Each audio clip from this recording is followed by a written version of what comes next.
It's not deep insight. He just smokes a lot of pell. He lets his broodlings do most of the day-to-day grind while he sits there stewing in a warm, fuzzy haze, the lucky bastard. The guards' horses halted by the gate. There are only 4, a sergeant and 3 rankers, Stefan whispered. Looks like Senator Rubies isn't as important as he thinks he is. Are they local Greenshanks or Imperials? I poured the contents of the box into his spell-marked palm. You're the warspawn. Can't you smell the difference? You're such a prick. You sure you don't mean sausage? I answered with a gesture that left no doubt as to what I meant. Sweaty grinned, closed his eyes, and began mumbling an incantation over the pile of dust in his palm. While I waited for him to summon the homunculus, I tasted the breeze. I already knew the servants by their odours, which to someone like me were as unique as their names were to them. There was the nursing mother, who smelled of stale milk and baby puke, the drunk, who supped mint leaf tonic to hide the smell of cheap brandy, and the youthful self-abuser, a stable lad who had slightly more on his hands than horse shit. As for the guards, there was a strong smell of blade oil, but happily, not a whiff of calfracite powder, which meant that they weren't armed with hand cannons. Not that I was expecting a confrontation. If this job went as planned, no one would know about it until we were long gone.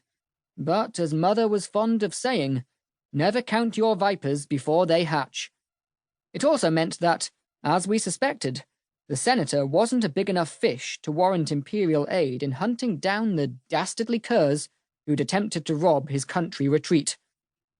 Stefan looked up. So? What do you smell? There were 3 men, 1 woman. Obviously, they're all human.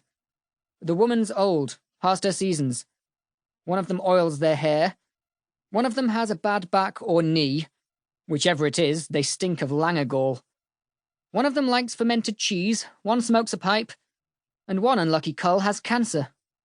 You smelled all of that? Of course, I lied. You could tell me anything. The cloud shaped like a sausage dissipated. Perish the thought. What's keeping those Greenshanks? Can you see what they're doing? The sorcerer rolled his eyes and cozied up to the hole in the wall. The sergeant with the oiled beard is talking to the big-breasted wench by the gates. Her brat's a lucky cove. I wouldn't mind suckling on those big, leaky tits. The Greenshanks are dismounting. The sergeant has a perky arse. Keep your mind on the job, sorcerer. I always do, dearie. But it don't hurt to admire the local talent now, does it? The stable lad is holding the horses at the gate, so it doesn't look like they're planning on spending too long scouring the scene of the crime. Good. Is that thing ready? Almost. The sorcerer put his back to the wall and breathed on the dust in his hand. The bloody sigil glowed, and the pile of coffin dust swirled in his palm. Animated by his magic, and the magic in the sigil, the powder coalesced into the shape of a lizard made of shifting sand and the sorcerer's breath. Sweaty raised his hand, and the homunculus scuttled through the hole in the parapet. I couldn't see it, but I could hear its tiny claws scraping on the stone as it worked its way down the wall to the window, where my rope dangled from the hook I'd embedded in the sill. Stefan let his head rest against the wall.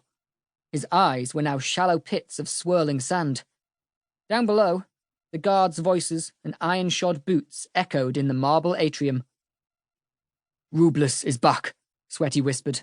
His senses, now augmented by those of the homunculus, confirmed what I'd heard a few seconds earlier. The servants are talking to him. Probably telling him that some dastardly curs have tried to rob him while he was enjoying a spot of hunting. Sweaty nodded. Aye, probably. You don't look happy, that's for sure. Well, I didn't know that. He sat up. What? What didn't you know? I asked, and tapped him on the head to remind him to keep down. He's got a bald spot. He must wear a hairpiece when he's in Valen. Fancy that. Right, he's riding to the door, jumping off his horse. He looks really fucking angry. I nodded. That's good. We want him off balance. We waited in silence for about half an hour, while the senator roundly berated his staff. After venting his spleen, he stormed into his study, which was directly below us and right where we wanted him to be. A trickle of sand ran from the corner of Sweaty's eye as he stifled a treacherous sneeze.